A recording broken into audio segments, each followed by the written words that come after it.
Hey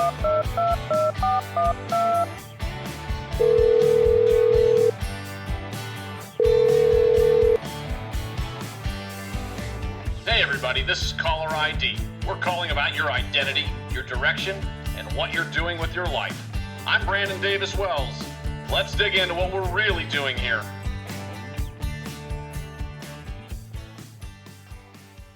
There are a lot of conversations right now about success and what it takes to get there. For a lot of people, the message feels pretty simple. Go to college, get a degree, doors are going to open. But if your story doesn't follow that script, what if your path starts in rural Ohio with humble beginnings and instead of a diploma opening doors, it's your work ethic, consistency, and reputation that slowly builds your career? Today's guest knows that journey firsthand. Kris Mowry serves as the Executive VP of Sales for the Hedstrom Corporation in Ashland, Ohio, and his climb into leadership didn't come from a traditional academic path. It came from starting at the bottom, learning every step of the business, building trust, and embracing what he proudly would tell you is a bootstrap mentality. Kris and I also share a history together behind the microphone. We broadcast games across Ashland County on the OH Report and then helped build the Arrows Broadcasting Network for the Ashland City Schools. And long before corporate titles entered the picture, I got to watch how Kris approached teamwork, preparation, and relationships as well. Today, we're talking about building success through hard work, earning opportunity instead of waiting for it, and why there isn't just one road to a meaningful career. And I have a lot of respect for him and the way he approaches life. And so today we're talking about how he has built a successful career through hard work, earning opportunity instead of waiting for it, and the things that I've learned from him, and why there isn't just one road to a meaningful career. Kris, thank you for answering the call, my friend. Yeah, you're welcome. Good to be with you, BW. And that's going to come across BW. That's what I've kind of known you as for a long time. I don't know the last time I called you Brandon, to be honest with you. It's been a long time. So for all your callers out there, they might get listeners and viewers, you might get a new nickname. Who knows? Listen, nobody calls me Brandon. Occasionally my wife, although, and my mother, and that's about it. Although I've started going by Davis most of the time, or B Davis, and that's sort of what I get anyway. So I love B-dubs. I've been called that a lot back when I was young. Let me ask you a question about when you were younger. When you were a kid growing up, you're in your teens, you get to towards the end of high school. What would 18-year-old Kris say about current Kris's career and what that has looked like? He would say you probably don't have to have a career at this age. Just buy Microsoft stock, or just buy Apple stock back when Steve Jobs came back, right? That'd have cured all the ills. But my path was pretty interesting, and you and I've talked a lot about this. As an 18-year-old, I would tell myself, do what you're already doing, which is work hard, don't take anything for granted, be the first guy in the shop. Don't be afraid to raise your hand and say, yeah, I'll do it. And let me step up and try and see. I don't know what I don't know, right? And I don't know if I'm going to be able to do it until I try, right? And I've had that mentality for a very, very long time. And, has that always been an A+ effort? Yeah, effort. Success or results? Absolutely not. It's just a matter of you've got to throw your feet in the fire, if you will, and see if you can sink or swim. The old adage of the deep end of the pool. And I had opportunities in my career where it was thrown overboard and you go into the deep end, and do you need a life preserver or can you doggy paddle, right? And I like to think I doggy paddled pretty well as I learned and grew in different organizations and in my career. What did that deep end look like at 18? Because, for so many kids at 18, that aren't sure what to do, whether it's go to college, whether it's go to trade school, whether it's go right into the workforce. A lot of them, it does feel like the deep end. Mom and dad sometimes have to push them into the pool. Yeah. Yeah. At 18, I didn't know what I wanted to do. I really had no idea. I knew that the traditional school college path, I came to the end of it, right? It wasn't that I wanted to stop learning. It was that I didn't want to have to listen to a bell ring in a hallway and have to be in my seat at 8:04 to listen to a teacher. And this doesn't mean to offend anybody that is a mathematician or whatever. That's a great career. But I didn't need to hear about more geometry problems at 8:05 in the morning, after a Nobody one wants minute it. Very few people yeah, want that, after a Kris. 1 minute teacher introduction. Good to see you guys. You're all Yeah, here. Take attendance and let's get into, right angles and stuff. yeah. I'm done with that. I had Pass. enough. But I have, and still to this day, a desire to learn. But I like to learn about what I want to learn about, right? And the self-education never stops.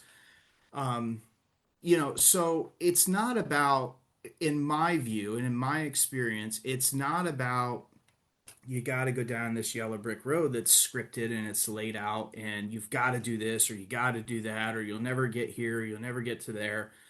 That's all baloney, Yeah, you and I talk about sports a lot, right? We talk about sure. analytics. We Yeah. have very differing opinions about analytics. The Cleveland Browns do too.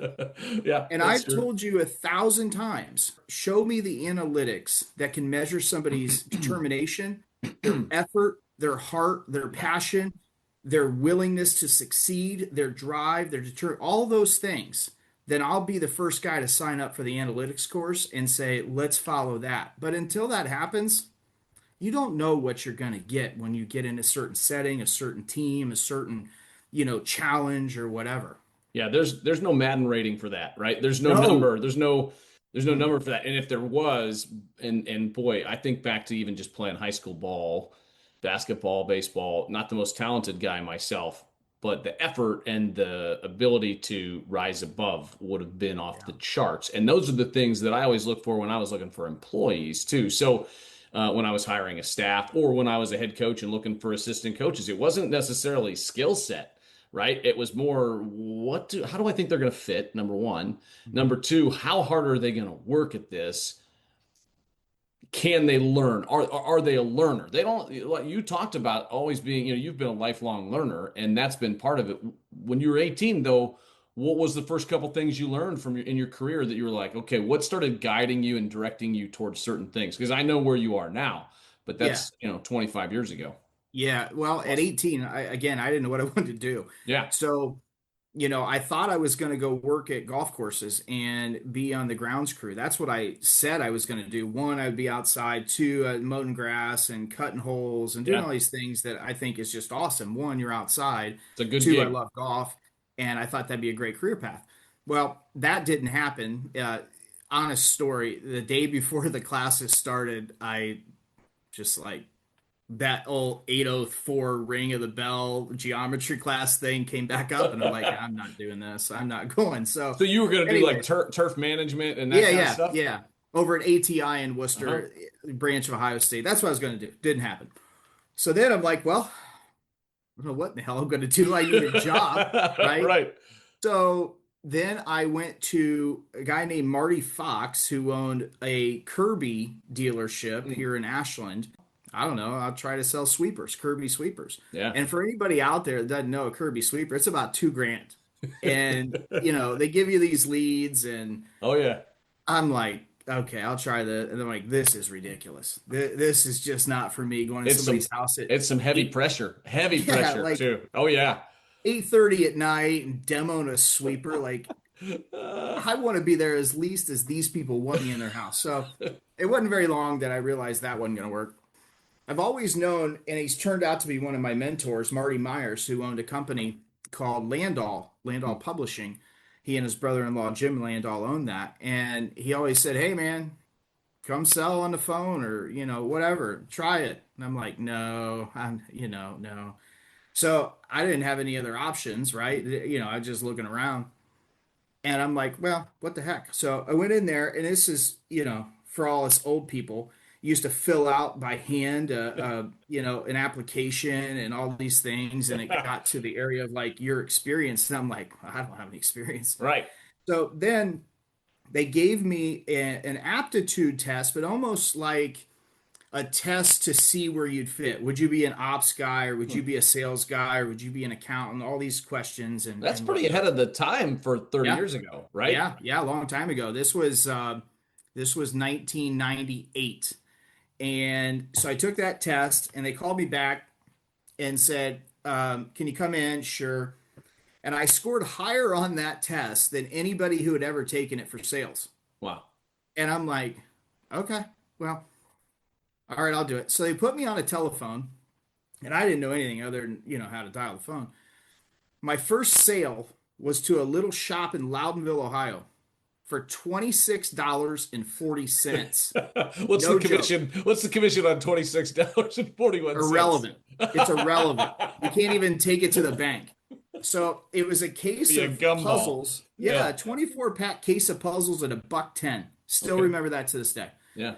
So long story short, first year there, I did just under a half a million in sales. I'm like, okay, yeah, whatever. Second year there, I did 900, call it 900 grand. Okay. Third year there, 1.9 million. This is all on a telephone, no traveling, just on a telephone. And you might say, well, what'd you do in October, November, and December? And I'd tell you, well, I got fired, frankly. Why? They sold the company. The company Wow. got sold to the Chicago Tribune, and they came in and they only wanted one division of the company and all the coloring books and all these other things. We don't need that. Just shut it down. So now I'm back at square one, right? Like, Wow. what am I Yeah. going to do? Crossroads early on. You're Yeah, 21, right? yeah, Like, I yeah, mean, that's an yeah. early crossroads. Yeah. It was a very early crossroad. So Marty again ended up selling that company. He moved on to start another company called Martin Designs. And he's like, hey, and I'm like, yeah, sure. So I went there and I was the third employee. And we went from $0, just an idea, right? And 3 years later, he ended up selling that company. We got it up to 25 million in sales and, sold that off. And that was my first two stops in my career, Hmm. and learned a ton. Like the third guy in the door at the second place, Martin Designs. You got to do a little bit of everything. You Yeah. might have to go pack up your samples that you're going to send Yeah. out, Right. to a customer or whatever. So Why do that you was a think? good. Why do you think you had such success so early in sales? Because you said you weren't. It's not like you were trained in it. What? I mean, have those things carried over to now? Yeah, I think so. But let me back up to Yeah. my Yeah. my youth. So it wasn't that I wasn't trained in it, but I always had an ability to gab, one, but I've always been a good listener too. Like Hmm. listening is such an underrated skill that I think that every person watching this should say, do I listen most in the conversation or do I talk most in it? Right?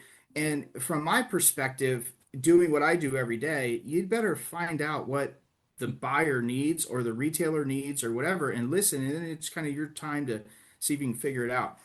But if I go back in time to when I was 9, 10, 11 years old, but to your mailbox would come these like thank you letters and hey, you can go around your neighborhood and sell thank you letters or wrapping paper or magazine subscriptions or whatever. And we'll give you $2 for every order you get and whatever. And I'm like, well, I can go knock on his door and her door and my Aunt Vicky and all these people in Hayesville. Sure. So I go and start knocking. One day, one of those times, I made $50. So I sold 25 different random things that probably end up in people's trash cans. They didn't need it, but I'm like, this was cool. Yeah. So then, in elementary school and in junior high school, they give you those um, book it things or what I don't remember what it was called, but you would Yeah. go around selling magazines and that. And, I always took that as a competition. Like, I'm not going to get beat. Like, forget it. We're competing with the kids in Dronesville and Mifflin and my own hometown. And And if you don't know Chris, he's one of the most competitive humans I've ever oh known. man, yeah, Level you know, you 1500. Yeah. yeah, it is absolutely. I can't stand losing, right? I don't care if it's in euchre or whatever it is, but yeah. So that was that competitiveness and that will to win and determination and whatnot was born at an early age, and that didn't matter if we were playing wiffle ball at the park or Mm. selling magazines or whatever. And that's something I've carried still to this day. And Yeah.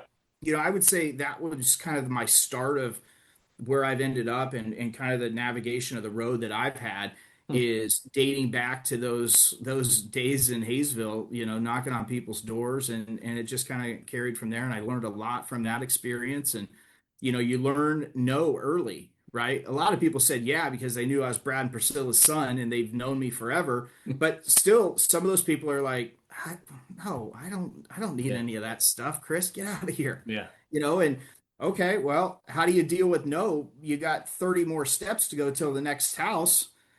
You feel bad about yourself and go home, or do you say, well, that's just one person. Let's go to the next one and see if I can't get it a 50% hit rate, right? If I get the next guy, that's Mm. 1 out of 2. That's pretty darn good. Worked for me. You ever feel judged because you didn't get a college degree? Early on, yeah, because, and I've made this joke to my wife many times, selling many millions of dollars a year annually. And I had told her early on, I'm like, a pharmaceutical job, let's say, Hmm. that the pharmaceutical HR person would look at my resume and probably throw it right in the trash.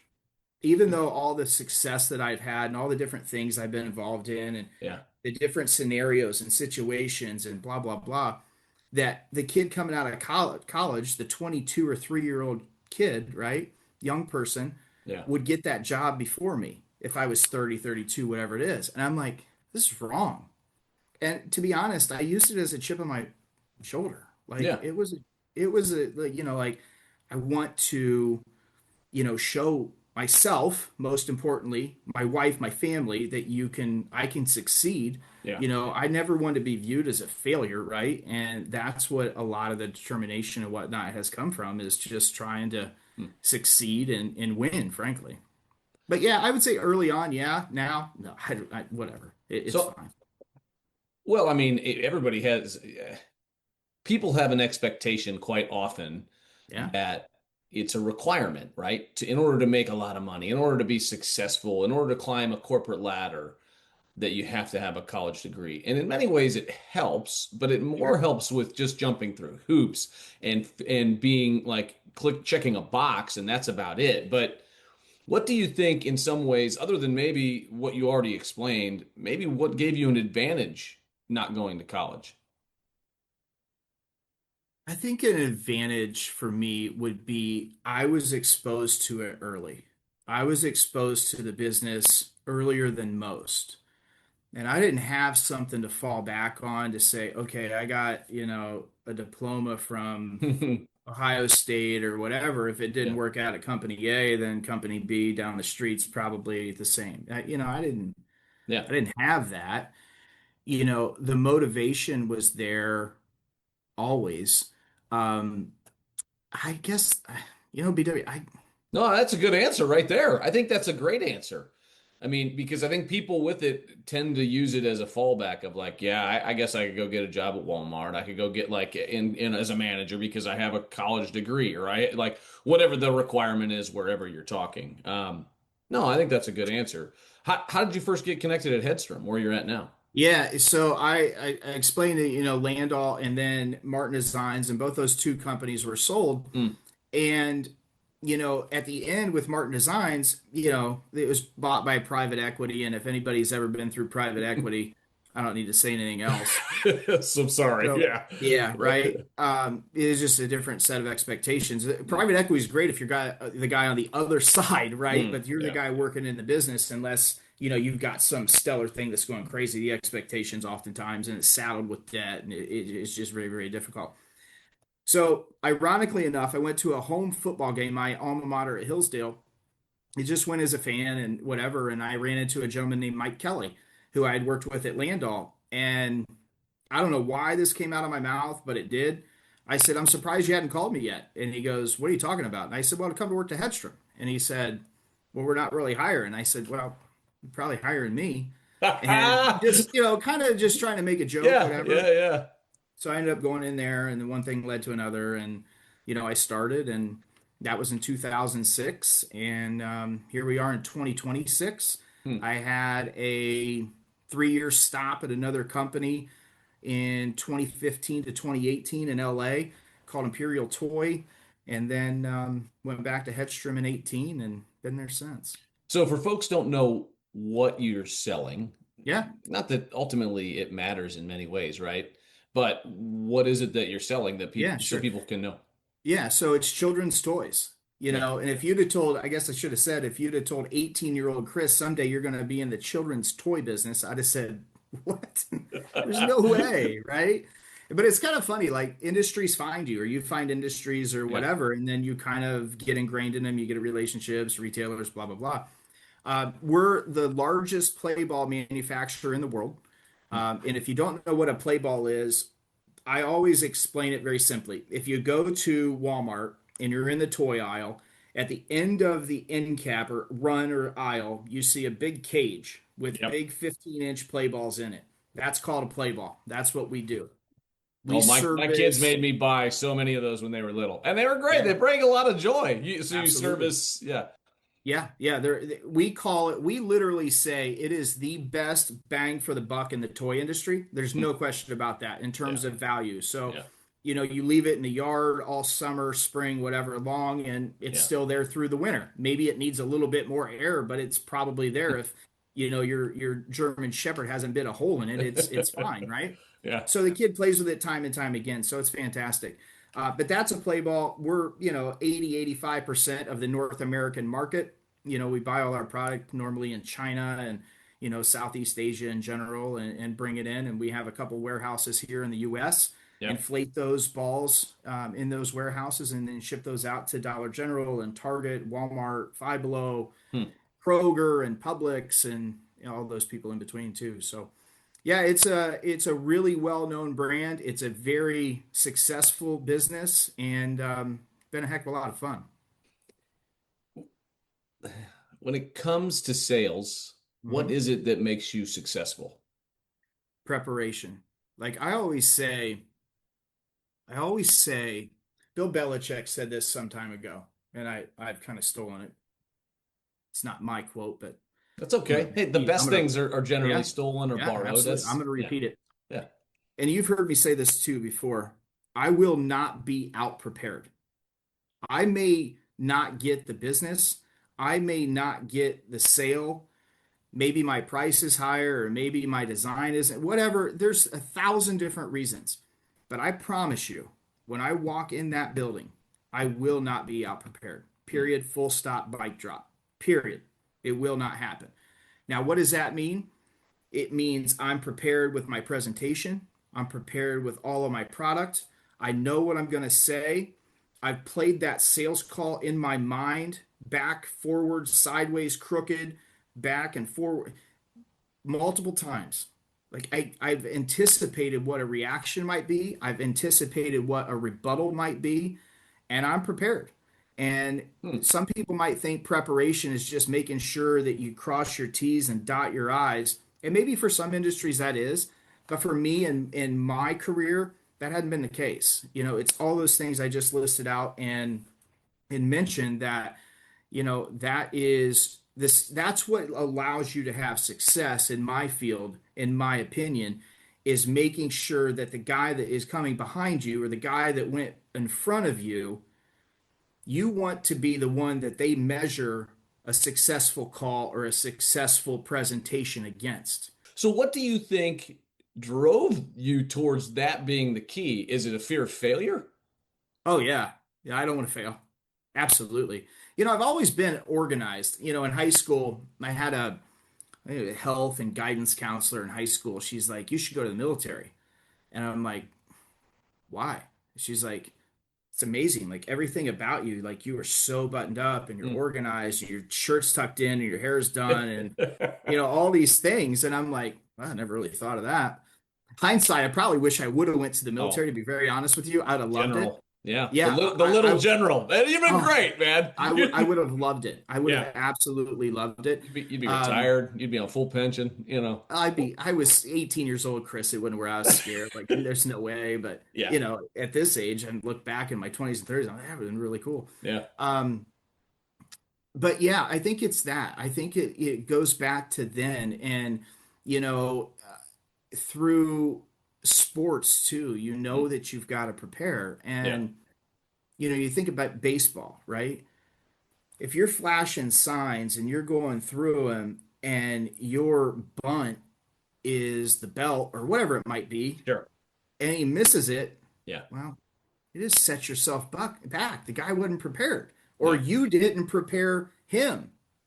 Yeah, I have a strong fear of looking incompetent. So I always wanted to show up incredibly prepared to Yeah, take that variable away because there's some things you can't control, right? And you can control your level of effort, you can control your attitude, you can control your level of preparation, and those are all sort of the same thing mixed into one. yeah, there's outside variables that come into play that you can't control. Tell me about maybe the best leader you ever worked for and why. What made them a good leader to work for? I think leadership comes in a lot of different areas and a lot of different it looks different in every person. Hmm. I think for a good leader in my view, you have an open door policy. If somebody wants to come in, have a conversation, you should not be the guy that's like, get out of here, right? Or shut the door or whatever. But I think it's little things too, like you speak to them in the morning. You say, hey, it was snowy. Do you have any issues with your drive? Or, You mean be a human? yeah, literally, like, you know, be approachable. If you're having a potluck, maybe you shouldn't go set with just the other guys that, Yeah. you normally hang with. Go hang with one of the other people, and get to know them a little bit. And I think that's one thing that, you know, for me, I've been in a lot of companies that aren't bloated, right? We got X amount of people and we all kind of wear different hats. And, if you're in this department, doesn't mean you're not going to help out over there. And I think that's great. I love that. And I think that also shows all of the employees that the willingness to roll your sleeves up Mm. and jump in and, you know, participate. When you're looking to hire people, what are some of the traits that you look for in whether they're 22 coming out of college, whether they're Yeah. 18 coming out of high school, or whether they're 35 and have been in the workforce for Yeah. 15 years? What do you look for? Number one is competitiveness. Is that Absolutely. is that because of the sale, like just because you're hiring sales or Not what? necessarily, no. If you're competitive, in my opinion, then you have all of these different traits built in you already, and you don't even know it Hmm. because you don't want to lose. You want to win. Winning looks different in many ways, right? On a ball field, we win because we scored 5 runs and we held the opponent to 3. In business, it could look like, your employee down the hall won because your samples shipped on time. Mm. Sounds irrelevant, but you ever seen a sales guy go to a sales call with no samples or no product to talk about and hand it tangibly back and forth? I can tell you that wouldn't be pretty good. I can fortunately say that's never happened to me, right? So that's a big thing for us. We've often looked for athletes Yeah. because they have that building competitiveness in them. Organizational skills are massive. An ability to listen, an ability to ask good questions, not be fearful to Hmm. not ask a question. And one of the things that you taught me in the last few years was the answer is always no if you don't ask. Yeah, if you don't ask the question, I promise you, an undefeated answer is no. I tell my kids that all the time, and I'm like, no, don't use that against me, right? Right? Because there's a limit here. But yeah, the answer to every question you don't ask is no. If your listeners and viewers don't take anything else away from this, take that away. Take this away because it is undefeated. Undefeated. It is the absolute facts. What does earning opportunity look like in real life? I think it depends, right? Not everybody's the same person, Mhm. right? Earning opportunity may look like advancement for somebody. Earning opportunity may look like financial means for another person. Hmm. It could look like more vacation for you. Hmm. It could look like more responsibility for that person or whatever. But I've always thought that if you do a good job, you produce results, you show up every day, you're willing to be a team player, you go above and beyond. I have to tell you that Yeah. most oftentimes that earning opportunity that you're talking about follows along. It's kind of like the old adage, yeah, he's lucky. Well, maybe he made his own luck. Maybe he was willing to do the things that the outside person may say, oh, he's just a lucky guy, a lucky gal. Well, maybe that person figured it out that they made their own luck and all their efforts that no one was paying attention to or wasn't hoopla about had all that success behind them and all that, opportunity followed them along. How important have relationships been to your success? Yeah, big. We always say the toy industry, you're talking like Hasbro and Mattel, Spin Master, Zuru, these massive companies. Literally, some of them are traded on Wall Street. Some of them could be, but they choose to stay private. It's a huge multi-billion dollar industry, but it is so small, man. You have some Hmm. buyers that would go from like, let's use two random companies, Sure. could go Yeah, yeah, yeah. Of course. from Publix to HEB, Hmm. or the other buyer could go from Fred Meyer to Bradley's back in the day, or whatever it might be. I have one buyer that I met at KB Toys. Remember them? I remember going to KB all the time. Loved that Yeah. place. Yeah. Yeah, up in the Northeast. Yep. So that went defunct. And then he went and called on CVS, but we called on him. So they were selling product to CVS. Then he ended up in Columbus at Big Lots, Hmm. and then ended up at Dollar Tree. Well, he's bought the same department all four stops. So if I treated him poorly or we didn't have a good relationship back when I was 23 years old, you think I'd still be selling him at 46? Probably Probably not. not. Yeah. So, you don't know what you don't know in business, and you don't know who's going to end up in what role or whatever. So probably a pretty good idea to when they do leave or you leave or whatever it might be the case, that you leave on pretty good terms, because it's a pretty small world out there. What would you say to an 18, 19-year-old, maybe a 20-year-old, could be even older, that is struggling, didn't go to college, and needs some encouragement? What would you tell them? You will succeed if you choose to succeed. Once a person accepts that and they want to succeed in whatever aspect it might be, whether it's your relationship with your significant other, your kids, your work, I don't care what it is. When you say, I am going to make the necessary changes that it takes to be successful, I promise you that it will happen. It may not happen to the magnitude, whether you're saying it's got to be financially, maybe it won't happen to that level that you think it should or it could. One thing I always tell my kids: shoot for the stars. Shoot for the stars. And the moon is not a bad place to land. Set a goal. You may not reach that goal, but how close you get to it is probably going to surprise you. And that goal that you set, you're probably most likely going to go further than what you realized you were capable of doing and capable of making it to. I used to not talk about this, but I think it's appropriate now. I wear it as a badge of honor. I had a problem with alcohol for a long time. 34 years old, I stopped cold turkey. Hmm. I don't know. I've never went to an AA meeting. I never did any of this, but I can tell you I was a drunk.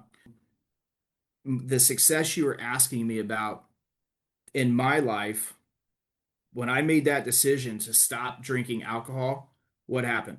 My relationship with my wife got better, my kids, my career, work, level head at 8:04 in the morning. I didn't have to worry about geometry, but I had much more important things to worry about, right? Clear conscience, dedication, all those things. I know it's not business, but it affected me massively positively, Well, it right? definitely And speaks to identity, Chris, and that's part of what we absolutely. talk about on the show all the time, right? Making that decision cleared up who you were and who you're intended to be. Absolutely. No question about it. Personally for myself, the best decision I've ever made. I mean, Yeah. I don't mean, married Oh, yeah, yeah, I got you. Yeah. but just my own body, the best decision outside of giving my life to Christ that I've ever made in my time, right, on this planet is getting sober. If I can do it, anybody can do it. Is it easy? No. But is it a determination and all those things we started talking about? Effort, determination, blah, blah, blah, blah, blah. Competitive. Yeah, I made it a game. I made it a game. Like I said, man, I'm going to win. I'm not going to lose. And here we are 14 years later or whatever it is. And it's pretty cool. Thank you for sharing that. Yeah. Let's do a little word association. Career, Enjoyment, success, family, failure,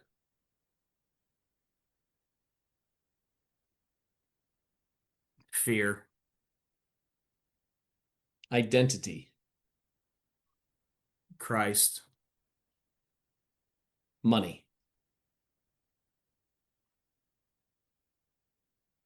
Necessary. I think you're the first person that I've done word association with that understood the assignment. I don't think anybody has done it the right way with one word responses, and you All got right. it. So 100% if I was grading it. Good. I will give you the last word for folks out there. Kris Mowry's words of wisdom, or whatever it is that you feel like, hey, what is it that I could share at 47 that like I've learned? Not that you've arrived, we've never arrived. Like none of us have ever arrived. But when it comes to work and career and identity, what's something that you want to leave people with? I'd say don't stop, man. Like, I tell my kids all the time too, like, and I was told this as a youth, like, you'll come to Y roads, right? I grew up in a little town called Hayesville, Ohio, that had one stoplight. And it's a 1 square mile town at 350 people in it. And my epiphany for Hayesville, Ohio. I call it the state of Hayesville for a reason. It was the greatest childhood I could ever have. Riding bicycles, trying to finish first in a race down the back alley, race and chase, wiffle ball, all the things that, people in rural parts of America probably had as their youth too. But when you head towards our high school, going out of Hayesville, literally you decide to go left to the high school or you go right down 179. And it literally is a Y. The reality is that's life. Like you can choose to go the hard road. And the hard road to me means maybe you're in a situation where you got to make a hard decision not to go hang out with the cool crowd. Or you need to say, okay, I'm going to be whatever career path and I got to study, I got to forego a date night with my girlfriend or whatever it is. And then that path down the right, well, it's probably the path I took early in life. Like, oh, it's all fun and easy and cool and let's have a good time and blah, blah, blah, blah, blah. And my why was a little later down the road. It's never too late, right? Like it's never too late to determine, I'm going to have a different setting or I'm going to do something different in life or I'm going to, make this necessary change or that change or whatever it might be. I would just encourage everybody out there to say, hey, take stock of yourself. Before you can change, you got to have an honest conversation with yourself. Whether I go look in the mirror and stare at yourself and say, I like who I am, or I don't like who I am, or I want to do this better or that better. We live in a world with the most amazing amount of information at our fingertips. In my back right pocket is an iPhone that has more data and capability than what sent the people to the moon in 1969. Like, think about that. Like, if you're struggling with something, you can find more information than you can read in 3 lifetimes when you pop that thing in Google. There is no reason, no earthly reason that people can't succeed, change their ways, get better in many aspects unless they simply choose to. It's a choice. It's a choice to do it positively, or it's a choice to do it, the way maybe you have been doing it. They would say in seminary, that'll preach. Oh, nice. Yeah, I think you can that was great advice and great counsel, and I really appreciate your time today. That's Kris Mowry joining us on Caller ID. Thanks for listening to the Caller ID podcast. Please don't forget to like, share, and subscribe with all of your friends on all of your social media platforms. Thanks again. Signing off, Brandon Davis Wells.